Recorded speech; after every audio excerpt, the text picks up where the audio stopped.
Good morning, everybody. I'm Josh Shabtai. This is Chris Diener. We're game designers and developers and co-founders of a company called Retoy.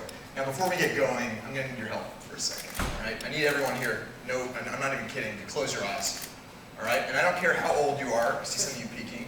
Go back in time and pretend you're 6 years old. And I want you to imagine your favorite toy you're holding. Got it?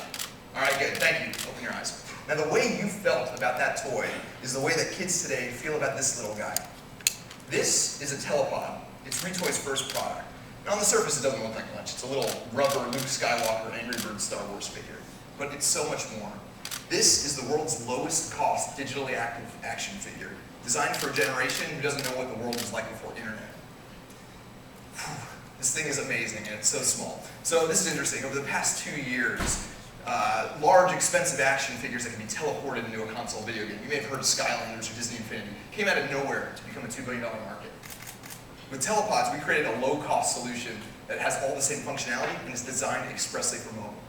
It's the physical manifestation of an in-app purchase, and it's only $4.99 for 2 of them. So we're going to show you how it works. Each one of these guys has a unique identifier and data store that's tethered to the cloud.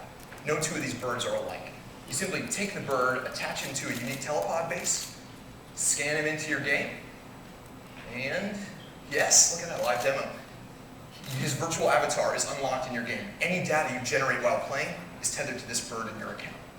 So in 2013, Hasbro partnered with us. They licensed our technology to release this, and in the first month, they sold more than 1 million of these. By the end of the year, we were named their Invention of the Year and generated more revenue than any other third-party invention. Today, we've been in stealth for a while, and today's the first time we've spoken publicly about our role in creating telepods. That's exciting, but what we're actually here to talk about and we're more excited about is something else. So I want you to imagine a world in which any game developer, you don't have to be big like Rovio, you don't have to even be a big toy company, can produce your own line of digitally active toys and incorporate the same very technology into your games. From a production standpoint, 3D printing is evolving. You've heard a lot about it. And we're getting to a place where high-quality, on-demand production is becoming very real. Traditional supply chains are actually becoming more cost-effective than ever and more accessible. We're fusing the two and incorporating a unique software layer to create a platform that's going to let any size game developer do just this. It's called Retoy On Demand. Private beta launches later this year. And we're going to show it to you right now. Pretty psyched. So we're game developers. And about 4 years ago, we came out with a Star Wars game. We're going to use ourselves as an example. The object of the game was to fly the Millennium Falcon around, and it was always our dream to create real figures that would let you go into the game and modify your version of the Falcon. So today, we did with Retoy On Demand. To create an R5-D4 droid, which is my favorite droid from the old movies, all you had to do was drag the 3D model we created for our game. To create packaging, we just took key art from the game, and we have a template that lets you produce that. Lastly, Retoy On Demand's SDK lets you define the functionality and data stored to each figure. For R5-D4, we decided to give him a one-time upgrade, which we're going to show you in just a second. So let's go through the consumer experience. Chris is no longer CTO. He's been fired, and now he's just a player. Sorry about that. Had to do that live. So he takes R5-D4. He's ordered it. Retoy has fulfilled it. We've printed it on demand and sent it to him. He now scans it in telepod style and live demo. All right, he's in there upgrading his tractor beam. That's cool, but what's even more cool, if we can go back to the dashboard for a second, watch that blip before it goes away. What we do now is close the loop between your digital analytics and your physical analytics. That's a real-time R5-D4 activation. And this is the essence of Retoy On Demand. It's the first platform that lets game developers produce, sell, and track the performance of their games. We're launching the private beta. You can sign up at www.retoy.com. And thank you very much for your time today.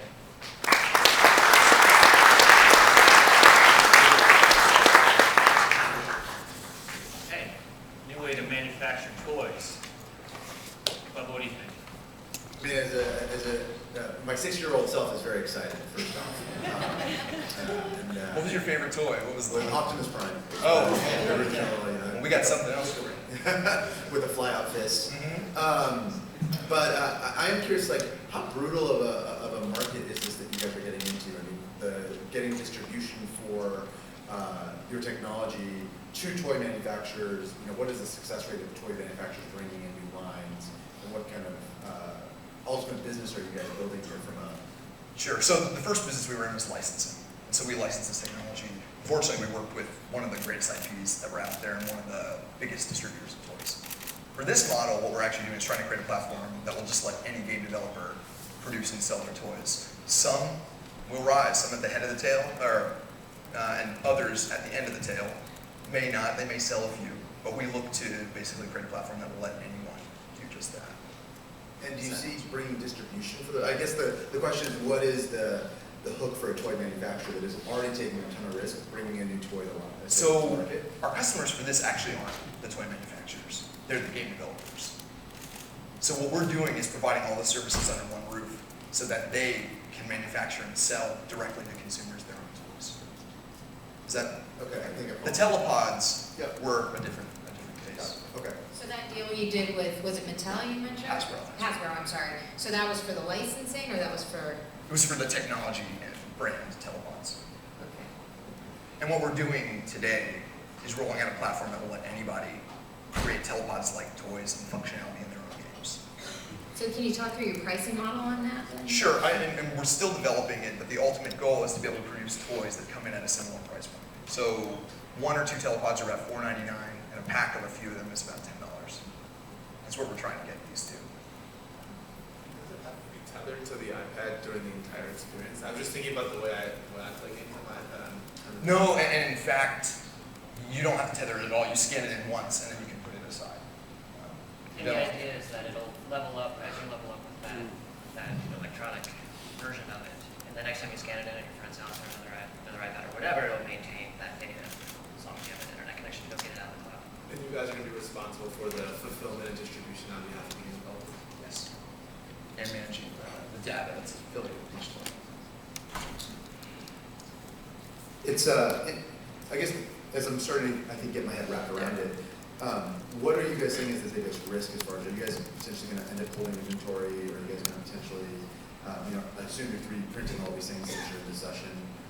So inventory is definitely a risk, and we're looking, as we alluded to, we're looking to create a hybrid of some traditional supply chain, so injection molding, inventory management, distribution, and then some 3D printing, based on the size and scale of the studio we're working with. So in terms of a risk, there will be some inventory management that will hold, but we believe over time, more, as 3D printing comes into its own, more of the printing will be done on demand, and inventory management will be very low. And what's the progress with top-tier game developers right now? It's really good.